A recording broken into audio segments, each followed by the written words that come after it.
Mga kababayan, kamusta po? Si Kamanong po, nagbabalik naman po muli para po magkomento po sa inyo dito po sa Tambayan Makabayan. Samahan niyo po inyong lingkod, magkomentuhan po tayo.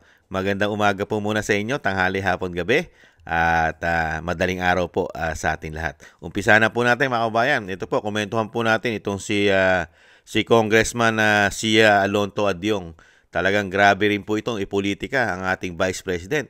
Ito po, talagang may panukala po siya na ibalik na lang po sa dati ang budget ng Office of the Vice President. Manatili na lang daw po ang budget ng Vice President sa 700 plus million, mga kabayan. Ibang klase itong mga congressman ito. Ano kaya ang naitutulong naman itong mga congressman ito? Lalo-lalo po si Adyong, mga tambay. Si Adyong po ay taga Lanao del Sur at First District po ito ng Lanao del Sur. Ano kaya ang mga proyekto nito sa Lanao del Sur? Kapakipakinabang kaya? At wala ba itong mga flood control, mga tambay, na anomalya? At maraming proyekto na ito'y pinagkakitaan ito sa gobyerno. Samantalang itong tao na ito, si Adyong, hanggang First District lang po ang naitutulong nito, mga kababayan. Hanggang First District lang. Kung meron man, baka karamihan pa, ay marami pa siyang nakukurap umano doon sa First District ng Lanao del Sur. Samantalang ang opisina ng Vice President, tumutulong Luzon, Visaya, Mindanao. Tapos ang budget, 700 plus million, laging nangunguna sa pagtulong at napakaraming programa. Ibang klase itong si Adyong. Buong Pilipinas ang natutulungan ng Office of the Vice President, lalong-lalo na kanyang mga satellite. Ang kanya po mga satellite offices ay Luzon, Visaya, Mindanao. Samantalang po si Adyong hanggang First District ng Lanao sa Lanao del Sur. Biro mo yun? Hanggang Lanao del Sur ka lang, Adyong. Ibang klase ka. Ibang klase kayo. Ibang klase kayo pagdating sa pera. Samantalang ang mga congressman, representative ay nasa issue po na isang damukal na korupsyon. Pakinggan po natin si Adyong. Sayang nga lang kasi hindi siya pumunta. She could have at least defended that and explained to the plenary and convinced the members why she needed that 200 plus increase. Unfortunately, no explanation at all. For the current NEP in 2026, Office of the Vice President, I believe the increase of I think 200 million pesos would on the consultancy fees, at saka yung mga additional supplies, no? So, sayang nga lang kasi hindi siya pumunta. She could have at least defended that and explained to the plenary and convinced the members why she needed that 200 plus increase. Unfortunately, no explanation at all, no? That's why sa amin, my working draft would still be on the 700 million pesos. So I get, yes, you're correct. Nung time po ni former Vice President Leni Robredo, resourceful ko si former Vice President Leni Robredo, no?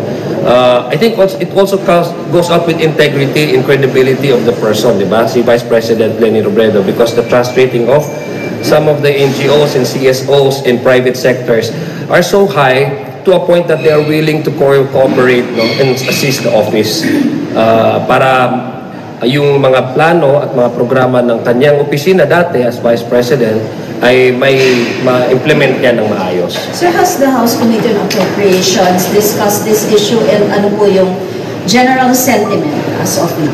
What is on the reduction? Kasi, wala pa. Actually, kasi diba nagsabi yes, yung Akbayan and yung Makabayan that they will move to reduce the budget of the OVP to just the PS? Yes. Well, there was no plenary discussion. No, it was merely a manifestation from each individual houses. Kung nagkaroon lang ng discussion, not necessarily debate, but explaining why there's an increase or there's a proposal to increase, then it could have been, it could have been a perfect reason for each of us, members of the House, to at least arrive to a individual conclusion on whether or not we would support the increase or not. Kaso, wala eh. So, manifestation. So, wala pa talagang pag-uusap. If you're asking me about pag-uusap, whether or not there's already a collective decision to reduce or to approve the additional 200 million. Although nakita natin doon sa plenary na meron talagang nagpo-push ng ma-maintain yung kanyang previous na budget in the GAA of 2025. Yan ba mga tambay? Ibang klase si Adyong, ano? Si Adyong, ano kaya ang natatrabaho nito sa Lanao del Sur, 1st District? Ikumpara mo sa trabaho ng Vice President. Mga kabayan, magbigay lang po tayo ng isa sa napakaraming tingnan po natin, ipakita po natin kay Adyong kung ano po ang ipakita lang po natin ng mga ilang programa po na napakarami. Ito po, katulad po ito, natutulungan ng Vice President. Katulad po nito, yung lalo po yung mga binigay na problema po ng mga grupo po ng mga makakaliwa, mga tambay. Grabe po. Yung di ba? Grabe po ang ginagawa pong pahirap sa atin ng mga makakaliwa na salot ng lipunan. Pero ang Vice President ay nakatugon po rito at lagi po nagbibigay po. Katulad po sa Mindoro. Ito po, Adyong, tingnan mo ang nagagawa ng Vice President. Pero kung gipitin nyo ang budget, 700 plus million na lang ibibigay nyo, ang plano nyo. Ibang klase kayo. Samantalang sa Presidente, travel fund pa lang. Travel fund, billion ha. Confidential Intel Fund, 4.5 billion. Samantalang opisina ng Vice President, wala pang siyang confidential fund dyan. 700 plus million. Lagi nangunguna sa pagtulong. Ang Office of the Vice President eh. Hindi po ba? Lalo sa sakuna. Ibang klase itong mga tao na ito. Ito po. Pakinggan po natin ito mga tambay. Pakita po natin kay Adyong ang mga isa sa programa ng Office of the Vice President kung paano po siya tumulong sa buong bansa. Samantalang si Adyong, ano po na itutulong nito sa buong bansa maliban po sa korupsyon ng institusyon nila. Araw Pilipinas, ito ang Valiente News hatid sa inyo ng Office of the Vice President. Inalalayan ng OVP Disaster Operations Center ang nasa 1,000 pamilya na apektado sa armed conflict sa Baco Oriental, Mindoro. Ang detalye ihahatid sa atin ni Brian Latasa. Naghatid ng tulong ang tanggapan ng pangalawang Pangulo sa pamamagitan ng OVP Disaster Operations Center sa mga kababayan natin sa bayan ng Baco sa Oriental, Mindoro. Umabot sa mahigit 1,000 pamilya ang nakatanggap ng tig 10 kilong bigas. Ang mga naabutan ng handog ay mula sa Barangay San Ignacio, Lantuyang, Bayanan, Manganan 1, Baras at Bangkatan na apektado sa nangyaring armed conflict sa pagitan ng mga sundalo at armadong grupo. Ang aktibidad ay bahagi ng Relief for Indigents and Individuals in Crisis and Emergencies o RICE program ng tanggapan ng pangalawang Pangulo sa ilalim ng pamumuno ni Vice President Inday Sara Duterte. Base sa datos ng tanggapan ng pangalawang Pangulo, simula taong 2022 hanggang Hulyo ngayong taon, umabot na sa 197,221 na mga pamilya ang nahandugan ng bigas ng tanggapan. Layunin ng programa na maalalayan ang mga Pilipinong nakakaranas ng krisis tulad na lang ng bagyo, mga pagbaha at sunog. Mula po dito sa Oriental Mindoro, ako po si Brian Latasa. Hiyang-hiya naman tayo kay Adyong, ano? Hiyang-hiya tayo kay Adyong. Ano kaya ang mga programa ni Adyong na makakatulong sa Luzon, Visaya, Mindanao? Lalong-lalo sa sakuna. Pati yung nararanasan nitong mga kababayan natin na pahirap po ng mga makakaliwang grupo na handyan pa ang sunog, bagyo, lindol at marami pang trahedya sa ating bansa na nagagampanan ng Office of the Vice President kahit po ginigipit ang kanyang budget. Limitado lang po ang budget niya. Hirap na hirap po siyang bigyan ng malaking budget. Hindi po katulad nila kung makahawak po sila ng budget. Sila nga mga kabayan, ito sila Adyong, walang sakuna, nagpapamigay na ayuda. Walang sakuna, lalo-lalo ng halalan. Grabe magpamigay ng pera yan. Di po ba ngayon, nasaan po sila ngayon? Napakarami pong trahedya ngayon sa ating bansa. Mayroong mga paglindol, may pagbaha, may malalakas na bagyo. Nasaan po ang mga congressman, lalo-lalo si Adyong? Nangunguna ba ito sa pagtulong man lang, pagsuporta? Maliban po sa kanyang distrito lang siya. Hanggang distrito lang. Hindi po ba? Nakahiyang-hiya naman tayo dito kay Adyong. Katulad niyan, ang ating office, ang Vice President, ang Office of the Vice President, nangunguna sa pagtulong. Nanguna siya. Halos nanguna siya. Diyan sa pagtulong sa mga kababayan natin, nakakalungkot po dahil napakabigat po ng pinagdadaanan nila po ngayon. Sama po natin sa ating mga dasal na malagpasan po nila ang kanila pong dalamhati, lalo-lalo po yung mga namayapa nating mga kababayan sa Cebu na naapektuhan po ng malakas na paglindol, mga kababayan. Pero nandyan nga po yung pagtulong din excuse me po, Representative o Congressman, Representative Adyong, nasaan ka? Nagpunta ka ba? Nagpunta ka ba sa Cebu man lang? Katulad ng ginagawa ng Vice President, ang opisina niya. Ang opisina po ba ni Adyong ay laging maaasahan natin sa problema ng bansa? Nandiyan ka ba sa Cebu? Ang opisina ni Adyong? At ang opisina ba ni Adyong ay nasa Mindoro? Tumutulong? Tumutulong doon ba sa Northern Luzon? Sa napakalakas na typhoon? At tumutulong po ba sa buong Pilipinas ay binaha tayo na dahil sa flood control? Adyong, hiyang-hiya naman tayo dito kay Representative Adyong.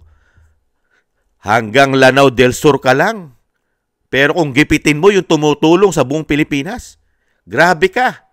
Grabe kayo. Imbis na bigyan nyo ng malaking budget, tumutulong paggawa, napakaraming proyekto. Sa Sakuna, meron siya mga negosyo na tinutulong. Magnegosyo ka day, libreng sakay. Meron siyang Luzon, Visaya, Mindanao. Mga nangangailangan nating mga kababayan na hirap magpalibing ng kanilang mga mahal sa buhay. Kahit papaano nabibigyan ng suporta ng libreng libing ng Office of the Vice President. At napakarami pang programa. Hindi po ba? Pero papatayin ninyo. Dahil sasabihin nyo, hindi kayo sinipot. Hindi nyo ba nakikita yung programa? Napaka-importante ba yung pagsipot? Hindi ba importante yung programa na nakapagbibigay ng tulong sa buong Pilipinas? Samantalang kami, hindi namin nakikita ang mga pondo ninyo at sino ang kumukwestiyon sa pondo ninyo. Kanino kayo humaharap para ipagpaliwanag nyo kung saan nyo dadali ng pera ng taong bayan? Representative Adyong, Congressman Adyong, kanino kayo nagpapaliwanag para kayo humingi ng pondo at budget sa amin? Meron ba? Meron bang public hearing ang pondo ng mga congressman at senador para ipagpaliwanag nila kung saan nila gagastusin ang hinihingi nilang pondo, ang budget ng isang congressman, ang budget ng isang party list? Di po ba? Hiyang-hiya naman kami sa inyo, mga congressman, representative. Samantalang si Saldico na nagtatago na ngayon, yung kanyang party list ay nalagyan umano ng hindi higit at bababa sa 13 billion. Ni hindi man lang ninyo iniimbestigahan. Hindi po ba hiyang-hiya kami sa inyo? At ang opisina ng Vice President, hindi nangungumisyon sa mga proyekto na katulad ninyo umano. Flood control pa lang, grabe kayo humingi na komisyon. Hindi po ba? Hindi bababa sa 20% pataas? Umano? Yan ang pinasasabog ng mga contractors sa mga demonyong politiko na mga timawa sa pera ng bayan. Hindi ba, Representative Adyong? Totoo ba yun?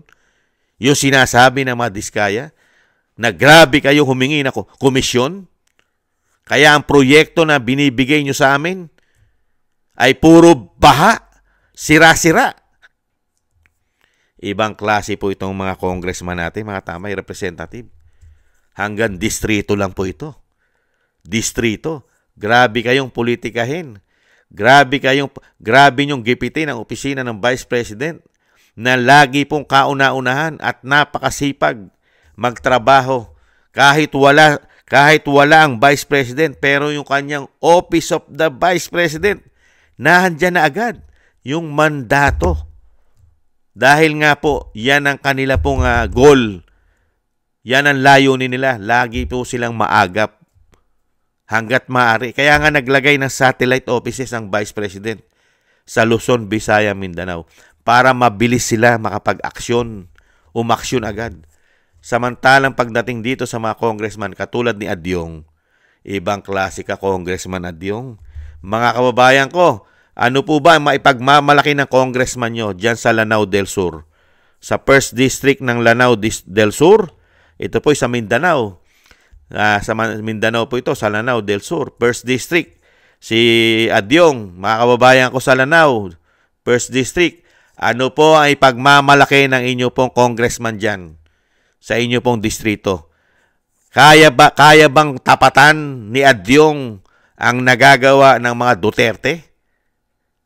At lalong-lalo ng Vice President ngayon? At si Adyong po ba ay walang korupsyon sa inyong lugar? Mahusay po ba siyang congressman? Mga kababayan ko sa Lanao, sa 1st District, mahusay po bang congressman si Adyong? At yung pondo po ba? At yung nahawakan niya po bang budget? Ay wala po ba itong korupsyon? At okay po ba siyang lingkod bayan sa Lanao? Ikumpara niyo po sa Vice President, Luzon, Visayas, Mindanao, nakakatulong sa kabila ng ginigipit ang budget niya. Ibang klase. Samantalang ang Office of the President, magkano ang budget na inaprubahan nila? 27.3 billion. No question asked. Pasado. Confidential fund, 4.5 billion. Hindi bababa. Pasado. Ibang klase. At ang travel fund, billion. Pasado. Ibang klase kayo mga congressman. Samantalang sa Office of the Vice President, humihingi lang siya ng 900 plus million dahil nga gusto niyang dagdagan. Dahil hindi nyo naman siya bibigyan ng malaking pondo. Dahil nga po, pinupolitika nyo. Ngayon, yung hinihingi niyang budget, ipinasa na, aprobado na sa Senado. Pero pagdating sa inyo, talagang gusto nyo pang isiro ngayon. Gusto nyo pang, kung hindi nyo kayang isiro, gusto nyo ibalik, i-maintain yung 700 plus million? Unbelievable kayo, Adyong. Samantalang ang opisina ng Vice President, laging nakikita ng mga kababayan natin, lalo-lalo sa pagtugon sa sakuna. Kahit ang budget niya ay kakarampot, kailangan niya pong pagkasyahin sa loob ng isang taon sa dami na nararanasan nating na problema sa ating bansa na mga kalamidad. Di po ba sari-saring kalamidad ang pumapasok sa ating bansa? Katulad po, may lindol pa tayo. Di ba? Pagbaha, bagyo. Hindi po ba? At may mga sunog pa. Nakita nyo po? Nakikita nyo po ba pagmumukha ni Adyong dyan? Sa kanang makabayang black, katulad nila Dilima? Nakikita nyo ba mga pagmumukha nila? Sa mga pangangailangan natin? Pero kung grabe po manggipit, grabe. Ibang klase ka, Adyong. Wala kang iniwan. Taga Mindanao ka pa naman. Ibang klase ka. At ano kaya ang itsura at progresibo ng Lanao del Sur ng 1st District? Ikumpara mo sa progresibo ng Davao City. Ano kaya? Mas higit po ba na progresibo ang Lanao del Sur, lalo-lalo ang 1st District? Ikumpara po sa Davao City? Adyong? Nagtatanong lang po si Kamanong. Yan po mga kabayan, ang napaagaling na si Adyong, mga kabayan, na hindi po natin alam kung magkano po ang nakuha niya na budget ng 19 Congress, mga kabayan, sa flood control.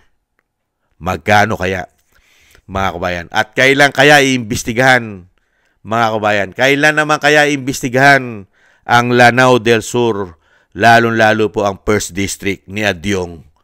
Napaka-importante po imbestigahan yan dahil ang nawawalang pera po sa atin ay trilyon, daan-daang bilyon, flood control pa lang. Hindi po ba mga kabayan? Isa po yata si Adyong sa nabiyayaan ng napakarami yatang pondo ng flood control. Hindi kaya? Lalo-lalo po ang isang damukal na ayuda na ginawa nila itong taon na ito. Isang damukal, walang sakuna. Puro ayuda, walang sakuna. Ngayon, Marami tayong pinagdadaanan sa kuna. Nasaan po ang mga ayuda ng mga congressman? Tulong. Nasaan po? Wala na? Ubos na? Ganun po ba? Naibulsa na? Hiyang-hiya naman tayo sa mga congressman ngayon. Mukhang nagtatago. Nagtatago yata ngayon para tumulong itong mga hinayupak na ito, umano, mga kabayan. Unbelievable kayo. Meron naman panahon para sa inyo eh. Intayin nyo, pag naging Pangulo ang Vice President, sana silipin lahat ang pinaggagawa ninyo, lalo-lalo na sa noong 19 Congress. Ano ang pinagagawa ng 19 Congress sa pera ng taong bayan? Hindi po ba? Mukhang pati nga yung amo nyo. Yung amo nyo yata, wala na rin sa Pilipinas. Hindi kaya? Ibang klase kayo. Ibang klase ang ginawa nyo sa mga Pilipino. Markado kayo. Hindi makakalimutan ng mga Pilipino, ng ating kababayan, lalong-lalo na sa buong Pilipinas, ang mga pagmumukha ninyo. Lalong-lalo ang ginagawa ninyo sa mga Duterte. Hindi po ba mga kabayan? Maraming salamat po sa nagusto po ng ating Tambayang Makabayan sa YouTube at TikTok. At ganoon din po sa mga subscribers po natin. Thank you po. Mabuhay po kayo. Sa mga nagko-comment, like, share, and subscribe. Maraming salamat din po sa inyo. At maraming salamat din po sa mga nagbibigay po ng tulong at biyaya. Shoutout po sa inyo lahat. Thank you po. At syempre po, yung mga dasal at panalangin po natin, mga tambay, na maingatan po ang pamilya Duterte, ang ating Vice President, ang dating Pangulong Duterte, na mailayo po sila sa kapahamakan at madugtungan pa po ang buhay at kalakasan ng dating Pangulong Duterte at makalabas na po siya sa kulungan sa lalong mabilis, mga kababayan. Thank you po sa mga dasal ninyo. At ganoon din po mga tambay, tayo po'y manalangin at magdasal na tayo po'y maingatan at ang ating buong sambayanan. Thank you po mga tambay. Ingat po. Paalam. Bye-bye.